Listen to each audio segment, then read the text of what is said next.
بسم الله الرحمن الرحيم الحمد لله والصلاة والسلام على مولانا رسول الله وعلى آله وصحبه أجمعين. C'est avec un grand plaisir que je participe avec vous à cette belle édition, 8e édition, édition d'aventure, parce que c'est pas évident d'organiser des événements et des événements spécialisés. Et déjà, je crois qu'on a besoin aujourd'hui, public-privé, qu'on se mette d'accord, disons, d'agrandir cet événement pour qu'il soit la rencontre phare de l'énergie renouvelable à l'échelle nationale, avec bien sûr des événements, des ateliers spécialisés sur l'efficacité énergétique, recherche et développement et autres. Et on en a besoin parce que, quand même, un pays qui excelle aujourd'hui dans les énergies renouvelables a le droit d'avoir un grand événement d'ordre international. On va essayer de s'y atteler. On a l'habitude d'avoir des clashs avec la presse, mais pas de problème.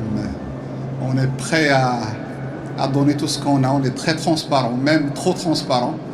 On n'a rien à cacher parce que, Dieu merci, notre pays a décidé d'aller dans une conduite de transparence, de compétition,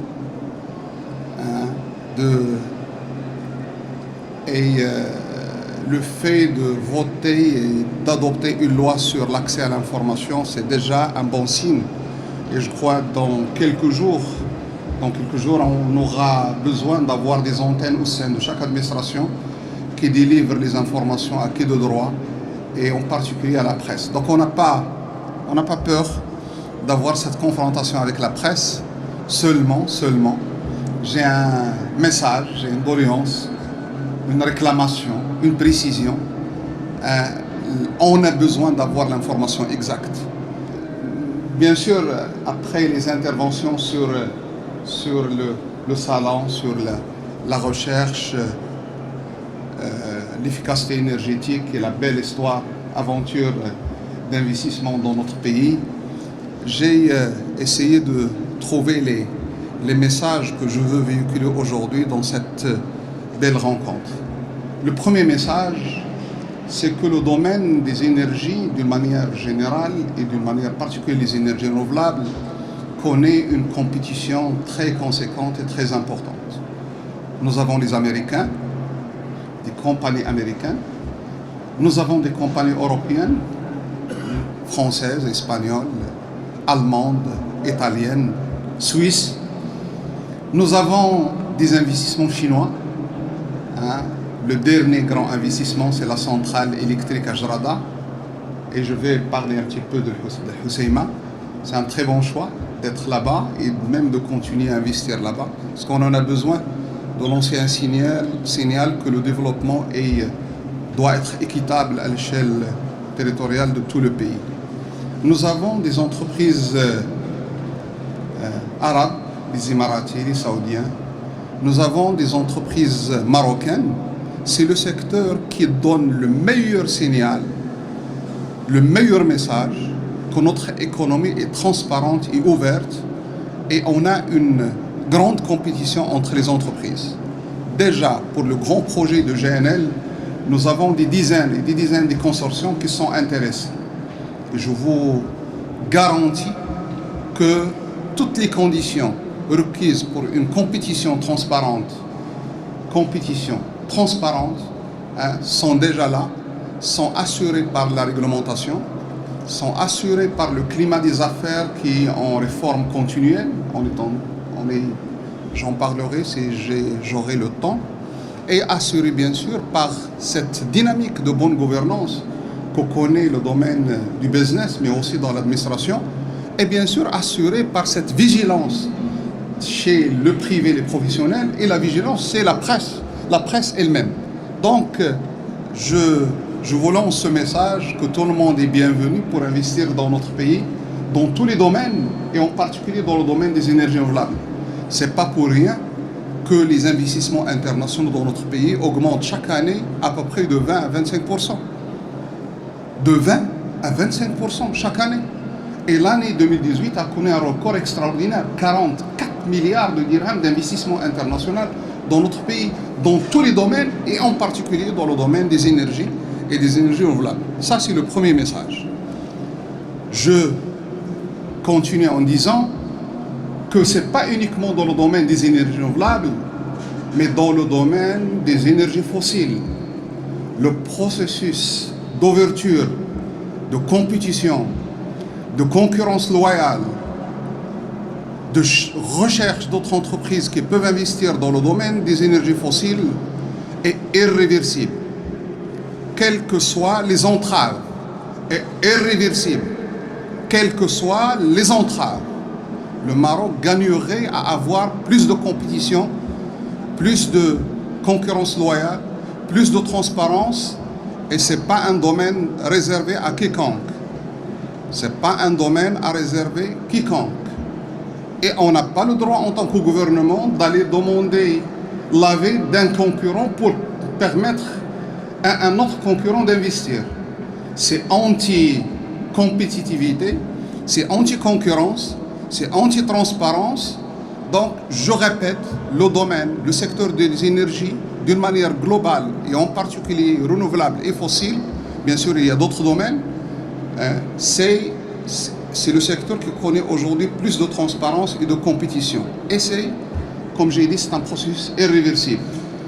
Et je crois que tout le monde est convaincu qu'on doit travailler ensemble, coopérer ensemble, pour qu'on puisse garantir cette transparence et cette compétition, cette concurrence loyale, parce que c'est bien pour le secteur, ça permettra de sécuriser l'approvisionnement de notre pays en énergie dont on a besoin, et en particulier en électricité. Ça permettra d'avoir de la qualité, ça permettra aussi de donner plus de visibilité aux citoyens pour qu'ils puissent choisir le produit qui convient à sa consommation, et ça permettra bien sûr donc d'augmenter le gâteau au lieu de se battre et de créer des classes sur un gâteau qui est très restreint. Je crois qu'on doit travailler pour qu'on puisse, agrandir le gâteau au lieu de se bagarrer pour avoir sa part d'un gâteau qui est très restreint. Donc la compétition est garantie. Je vous le dis, je le répète, la compétition est garantie. Et un message à nos frères, des amis qui sont ici avec nous, qui ne sont pas marocains, le Maroc, c'est un pays aujourd'hui qui accueille les investissements d'une manière considérable. Considérable. Africains, arabes, américains, européens, asiatiques, que vous soyez les bienvenus pour des investissements industriels, pour des investissements de production d'électricité, pour des investissements dans certains services liés aux énergies, en particulier dans le domaine de la logistique et de stockage. Et c'est un secteur sur lequel on est en train de travailler, parce qu'on est en train de revoir la logistique énergétique, qu'elle soit gazière et de carbure, ou bien même l'électricité. Le réseau a besoin d'être mis à niveau pour qu'on puisse avoir plus d'optimisation et pour qu'on puisse avoir plus de proximité par rapport aux consommateurs.